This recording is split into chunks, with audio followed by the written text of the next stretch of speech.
আজ শ্রমিকের কিন্তু আগে পরে লাথি খেতে হয়। কারণ আজকে আমরা শ্রমিকরা ভাষা দিতে জানি না, শ্রমিকরা ভোটের সময় এমপি মন্ত্রী কমিশনার সব কিছু আমরা বানিয়ে ফেলি, কিন্তু দুঃখের বিষয় যখন সংসদে যায়, এমপি সাহেব যায়, মন্ত্রী মহোদয় যায়, এই নিরীহ শ্রমিকের কথা আর বলে না। দেখেন আপনি একের পর এক লোক কালভার্ট ব্রিজ রাস্তা ঘাটের জন্য টাকা বাজেট করে, আপনাদের জন্য আমাদের জন্য কোনো কিছু বাজেট করে? আপনাদেরকে আমাদেরকে বলে 10,000 টাকা দেবো, 5,000 টাকা দিব, এরকম কেউ বলে শ্রমিকের পক্ষে? কেউ বলে না। কিন্তু শ্রমিকরা হচ্ছে নিরীহ, শ্রমিকরা অসহায়, যার কারণে আজকে শ্রমিকরা পথে পথে বাংলার মাটিতে অনেক নির্যাতিত হয়েছে, শোষণের শিকার হয়েছে, গত 17 বছরে হয়েছে, এখনো হচ্ছে। কি কারণে, কি বিষয়ে? আজকে যদি আমরা শ্রমিক শ্রেণী একতা থাকতাম, শ্রমিক শ্রেণীর এক ডাকে রাস্তা ঘাট স্কুল দোকান পাট সব বন্ধ হয়ে যেত। শ্রমিক শ্রেণী না চললে বাংলাদেশ সরকারও একদিন দেশ চালাতে পারবে না।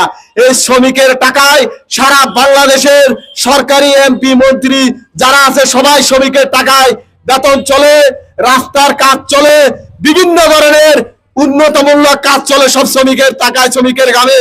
এই যে মানুষ শ্রম দেয়, আজকে মে দিবস আসলে আমরা শ্রমিক দিবস পালন করি, এরপরে আমরা বাকি 11 মাস যতদিন আছে ততদিন আমরা খবর রাখি না।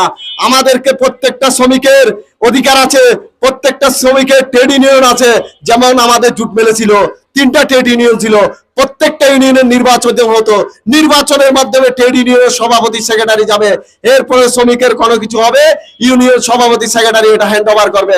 এখন দেখা যায় শ্রমিককে দরখাস্ত একটা দিয়ে বের করে দিল, শ্রমিকের টাকা পায় না। শ্রমিকে কোথায় যায়?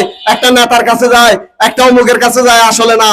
শ্রম বন্ধুগণ, আপনাদের জন্য শ্রম দপ্তর আছে, শ্রম আইন আছে, শ্রম আদালত আছে। সারা বিশ্বে যখন 1886 সালে শ্রম আইন চালু হয়েছিল, যখন আন্দোলনের শিকাগো শহর থেকে, আজকে দেখেন সারা পৃথিবী শ্রমিকের জন্য কাঁদে, কিন্তু বাংলাদেশ কাঁদে না।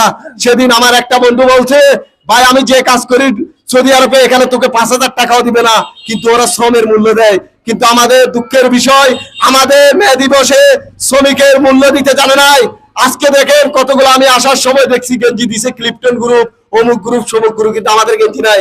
আমরা নিরীহভাবে শ্রমিক নেতৃত্ব দিয়েছি, কারো থেকে টাকা খেয়ে শ্রমিক নেতৃত্ব বিক্রি করে দিই নাই। শ্রমিকরা বুঝে না, শ্রমিকদের বুঝায়, কিন্তু শ্রমিক এটাও কানে নেয় না। এই যে আপনারা আসছেন, আপনারা শ্রমিকদের একতা কাতারে আছেন বিদায় আপনাদের কোনো সমস্যা হলে যারা নেতৃবৃন্দ আছে তারা সবকিছু হ্যান্ড ওভার করে।